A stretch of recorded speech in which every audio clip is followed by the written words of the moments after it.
Karena sebagai orang Kristen, kita dipanggil untuk menjadi pengikut Kristus, bukan untuk menjadi orang-orang Yahudi. Kita dipanggil untuk menjadi pengikut Kristus dan orang Indonesia 100%. Berjumpa kembali saudara-saudari terkasih, dimanapun Anda berada, masih berada di Cinta Damai, membantu untuk Trihari Suci ini. Kali ini saya ingin mengajak saudara-saudari untuk melihat satu gambar yang sering kita lihat ya, yaitu gambar Leonardo da Vinci.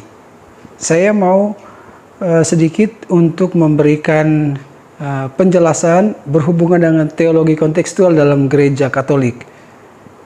Kalau Anda pernah pergi ke tempat atau gereja perjamuan kudus di Israel, maka kita akan dibawa kepada satu pertanyaan, benarkah gambar Leonardo da Vinci itu sesuai dengan konteks yang ada pada zaman Yesus? Lalu, mengapa gereja menerima lukisan itu? Karena itu adalah gambar yang sangat mendunia dan bahkan mungkin ada di rumah-rumah kita. Nah, dari gambar ini saya ingin menjelaskan sedikit tentang teologi kontekstual yang ada di dalam ajaran gereja Katolik. Mengapa gereja Katolik mengajak seluruh umatnya untuk membaca ajaran Yesus menurut konteks dan budaya setempat. Lalu kita kenal dalam gereja, misalnya dalam liturgi ada inkulturasi liturgi. Para saudara-saudari terkasih, setelah beberapa kali ke Tanah Suci, saya tidak pernah berpikir sebenarnya untuk mendokumentasikan tempat-tempat ini secara mendetail. Namun perjalanan pada bulan Februari yang lalu adalah momen yang dengan amat sengaja saya pakai untuk mengabadikan ruangan perjamuan kudus yang sekarang dikenal dengan Gereja Perjamuan Kudus, dengan memberi beberapa catatan penting berhubungan dengan simbol-simbol yang ada, baik itu bangunan secara keseluruhan maupun ukiran, lalu patung-patung dan tulisan-tulisan yang menjadi saksi sejarah ya, yang menjadi saksi sejarah dari kisah ruangan atas sebagaimana diungkap dalam Injil Markus salah satunya ya, bab 14 ayat 12 sampai dengan 14. Jadi kita ke gereja perjamuan terakhir itu mesti naik ke atas, bagaimana Yesus katakan bahwa bilanglah kepada si Anu, ruangan atas akan kugunakan untuk perjamuan terakhir. Kita agak naik ke atas satu tingkat. Ini ada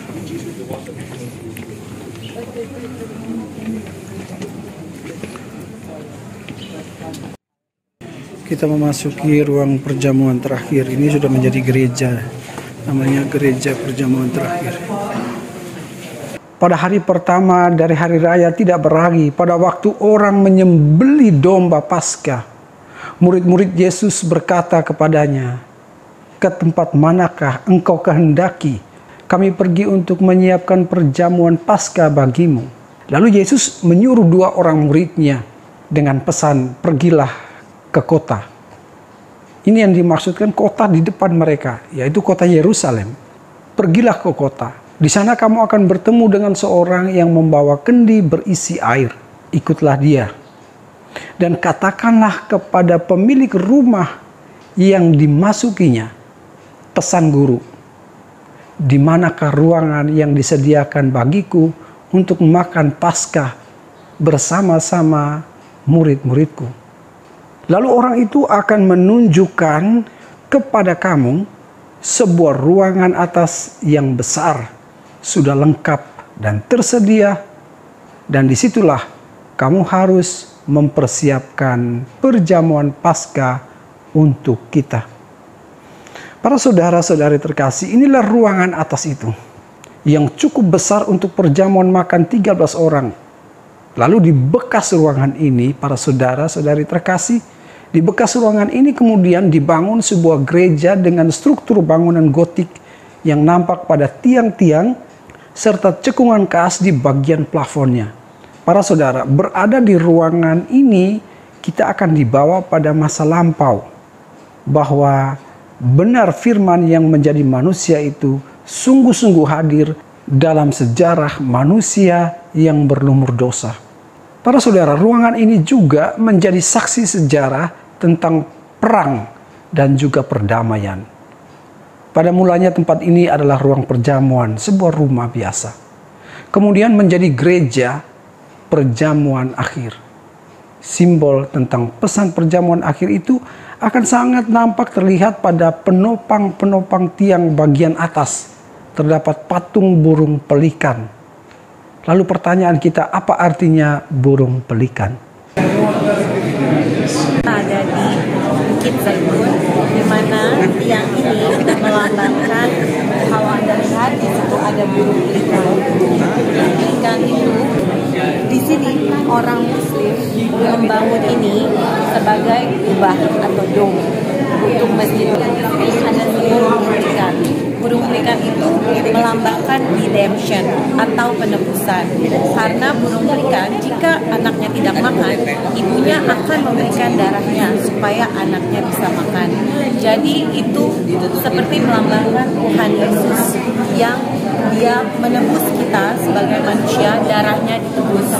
Jadi ini adalah salah satu bukti penting mengapa ini adalah bangunan Kristiani. Di situ terdapat pohon zaitun yang melambangkan perdamaian, dan juga di situ ada juga buah gandum dan juga anggur yang melambangkan tubuh Kristus dan darah Kristus. Mari kita lanjut untuk melihat peristiwa berikutnya. Gereja ini juga pernah menjadi masjid yang sangat indah di era Ottoman. Ada sisa-sisa karya seni dengan warna spiritualitas Muslim yang kental, dan semua itu masih terawat dengan baik. Ada prasasti dengan tulisan Arab, lalu ada tangga kiblat serta menara. Semuanya ini meninggalkan pesan yang amat penting tentang arti sebuah bangunan keagamaan. Para saudara, mempertahankan semua simbol keagamaan dalam satu bangunan sejarah, terutama di ruang perjamuan akhir ini, bagi saya adalah pesan tentang cinta dan perdamaian. Karena realitas perbedaan simbol keagamaan tidak bisa kita jadikan jurang yang memisahkan unsur hakiki panggilan semua umat manusia, yaitu cinta. Agama, para saudara, dengan itu tidak bisa direduksi hanya sebatas bangunan dan simbol-simbol yang ada. Karena agama adalah sarana yang membantu keterbatasan kita dalam perjalanan ziarah untuk memahami kesempurnaan dan kebesaran Tuhan. Agama juga adalah sarana yang kita pakai untuk berziarah ke sumber asal kita yang utama, yaitu Allah yang esa. Para saudara-saudari terkasih, di ruang perjamuan inilah pesan penting itu terucap dari sang guru. Inilah tubuhku dan inilah darahku. Darah perjanjian baru dan kekal yang ditumpahkan bagimu dan bagi semua orang demi pengampunan dosa. Lakukanlah ini sebagai kenangan akan daku. Para saudara-saudari terkasih, berada di ruangan ini, Anda pasti bertanya-tanya seperti saya katakan pada awal, apakah benar suasana perjamuan akhir Yesus bersama dengan para muridnya sama seperti yang dilukis oleh Leonardo da Vinci? Lukisan perjamuan akhir yang sangat mendunia itu. Yesus duduk di tengah, lalu didampingi oleh murid-muridnya dengan posisi duduk yang teratur rapi. Bahkan ada banyak penafsir memberi nama pada masing-masing orang, dan semua kita tahu murid yang paling dekat dikatakan sebagai Yohanes.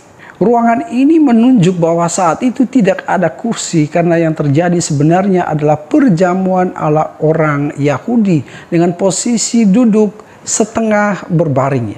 Lalu salahkah Leonardo da Vinci menginterpretasikan suasana malam perjamuan akhir? Nah, dari sini para saudara-saudari terkasih, kita diantar untuk memahami universalitas pesan perjamuan akhir. Karena pesan perjamuan akhir harus dibaca menurut konteks budaya setempat. Leonardo da Vinci membaca dan melukis seturut zaman dan budayanya.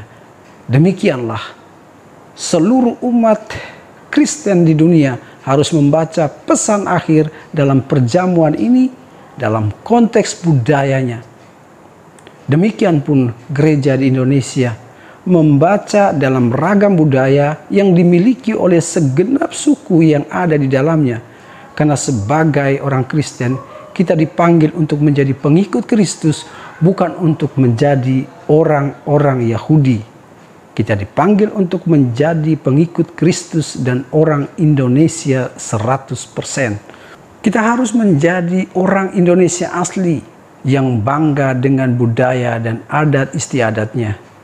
Dan kita lihat begitu banyak akhirnya diterjemahkan Injil dalam budaya-budaya, dalam bahasa-bahasa. Saudara-saudari terkasih, mengingkari asal-usul serta menolak warisan budaya yang positif adalah cikal bakar terlahirnya Yudas-Yudas baru dalam agama, yang sering menjual agama dan Tuhan untuk kepentingan pribadi dan kelompok. Kisah di dalam Injil melukiskan dengan sangat indah. Ketika mereka sedang duduk di situ dan sedang makan, Yesus berkata, "Aku berkata kepadamu, sesungguhnya seorang di antara kamu akan menyerahkan aku, yaitu dia yang makan dengan aku." Maka sedihlah hati mereka, dan seorang demi seorang berkata kepadanya, "Bukan aku ya Tuhan."